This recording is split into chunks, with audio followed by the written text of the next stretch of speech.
पुष्प आपो छो તેને નવમાં સેવા કરજો તમારો વાંચે મને ભાગશે અરે પ્રભુ ઓય પુત્રને શું કરે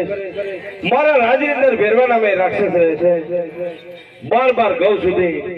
માનવ પશુ પક્ષીનો આહાર કરી જાય અને મારી ભોગળ કે નહીં પ્રજા ત્રાહી મોમ ભોગારે છે।